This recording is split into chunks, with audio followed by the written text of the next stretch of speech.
La vie des saints ne comporte pas seulement leur biographie terrestre, mais aussi leur vie, leur agir en Dieu après leur mort. Chez les saints, il devient évident que celui qui va vers Dieu ne s'éloigne pas des hommes, mais qu'il sera au contraire vraiment proche d'eux.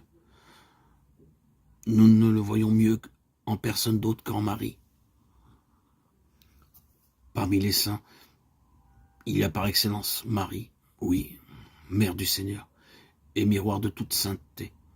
Dans l'évangile de Luc, nous la trouvons engagée dans un service de charité envers sa cousine Élisabeth, auprès de laquelle elle demeure environ 3 mois, pour l'assister dans la phase finale de sa grossesse. À l'occasion de cette visite, elle dira « Mon âme exalte le Seigneur » Luc 1, 46. Elle exprime ainsi tout le programme de sa vie. Ne pas se mettre elle-même au centre, mais faire place à Dieu, rencontrer tant dans la prière que dans le service du prochain. Alors seulement le monde devient bon. Marie est grande précisément parce qu'elle ne veut pas se rendre elle-même grande, mais elle veut rendre Dieu grand. Elle est humble, elle ne veut être rien d'autre que la servante du Seigneur. Luc 1, 38, 48. Elle sait qu'elle contribue au salut du monde, non pas en accomplissant son œuvre, mais seulement en se mettant pleinement à la disposition des initiatives de Dieu. Elle est une femme d'espérance uniquement parce qu'elle croit aux promesses de Dieu et qu'elle attend le salut d'Israël. L'ange peut venir chez elle et l'appeler au service décisif de ses promesses. C'est une femme de foi. Heureuse celle qui a cru, lui dit Élisabeth, Luc 1, 45. La parole du crucifié aux disciples, à Jean et à travers lui, à tous les disciples de Jésus. Voici ta mère, Jean 19, 27. Devient, au fil des générations, toujours nouvellement vrai. De fait, Marie est devenue mère de tous les croyants. C'est vers sa bonté maternelle, comme vers sa pureté et sa beauté virginale, que se tournent les hommes de tous les temps et de tous les coins du monde, dans leurs besoins et leur espérance, dans leur joie et leur souffrance, dans leur solitude comme aussi dans le partage communautaire. Et ils font sans cesse l'expérience du don de sa bonté, l'expérience de l'amour inépuisable qu'elle déverse du plus profond de son cœur.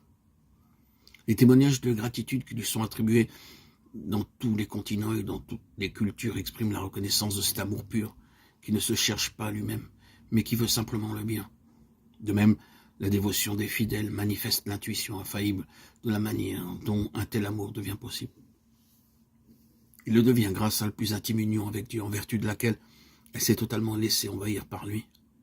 Condition qui permet à celui qui a bu à la source de l'amour de Dieu de devenir lui-même une source d'où jailliront des fleuves d'eau vive. Jean 7, 38.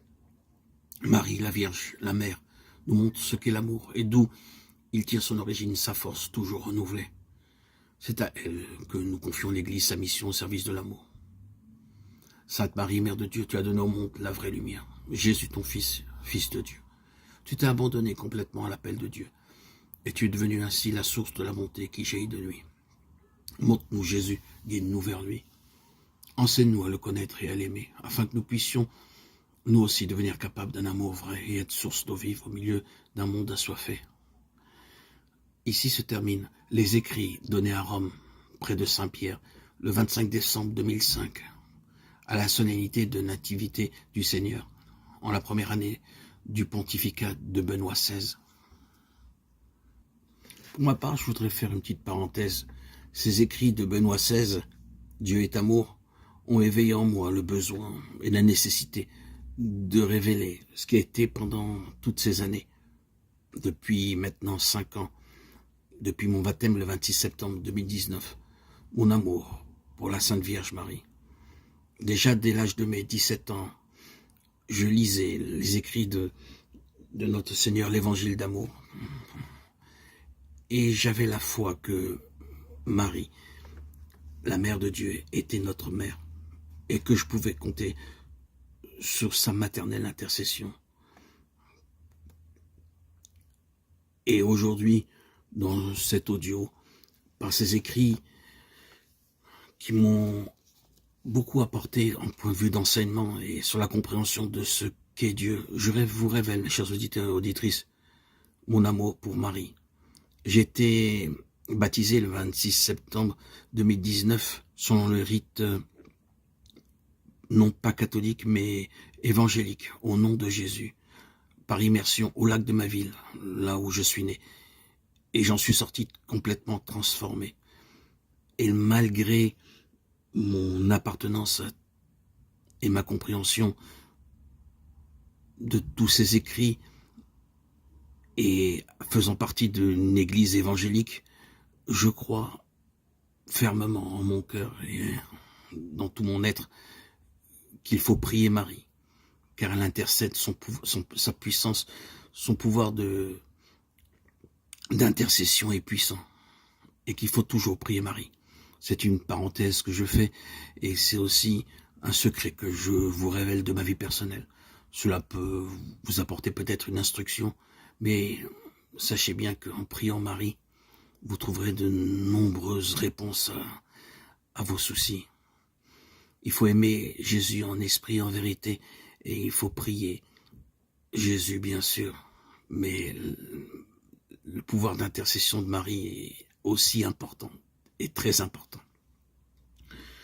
Dans mon ancienne chaîne de YouTube, Jésus-Christ, le roi Messie, Yeshua, Meler HaMashiach, où j'avais plus de 5860 abonnés et à laquelle j'ai renoncé, j'ai édité plus de 106 000 vidéos, 106 000 audios, publications.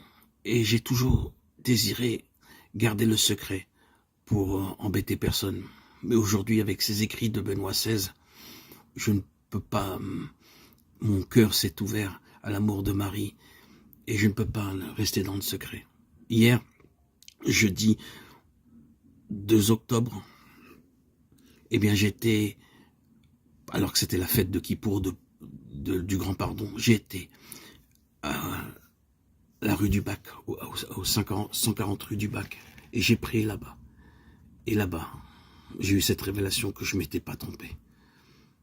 Par la puissance de l'atmosphère qui s'y trouvait, j'ai dû attendre jusqu'à 2h30 puisqu'il y a des heures d'ouverture. Mais quand je suis rentré, la transformation s'est réalisée. J'ai vu l'endroit où se trouvait Catherine Labouré, qui avait été choisie par Marie. J'ai prié Marie, et la transformation s'est faite. Je m'étais pas trompé. C'était ces doutes que j'avais, et pourtant ça fait plus de 5 ans que je garde le secret, se sont dissous. Pour moi, c'était une certitude. Et cela l'est aujourd'hui encore plus davantage avec ce que j'ai vécu hier. Je vous invite d'ailleurs à aller au 140 rue du Bac, à la chapelle Notre-Dame de la Médaille miraculeuse. Là-bas, il y a une atmosphère très particulière, très très particulière. Une ambiance et une force quasi mystique. Je vous invite à y aller et vous comprendrez ce que je vous affirme aujourd'hui avec certitude. Vous voyez, dans la vie, on ne peut pas toujours garder des secrets. Cet amour pour Marie, je l'ai eu depuis tout le temps, depuis même enfant. Cet amour pour Marie, je l'ai eu autant que j'ai eu cet amour pour Jésus. Et aujourd'hui, je me devais de vous le partager. Il a fallu plus de 106 000 audios. Là, je suis à mon 16 millième audio sur cette nouvelle chaîne pour que je puisse vous révéler ce secret. Et je me sens tout à fait allégé de vous l'avoir communiqué. C'est bon de reconnaître son amour pour Marie. Je m'engage donc aujourd'hui plus que jamais à vivre dans la logique de l'amour du Christ et de sa mère. Luc 2, 22, 35, Jean 19, 1, 5. Alléluia. Gloire à Dieu au plus haut des cieux et paix sur la terre aux hommes qu'il aime. À toi, Seigneur, tout honneur, toute gloire pour les siècles des siècles.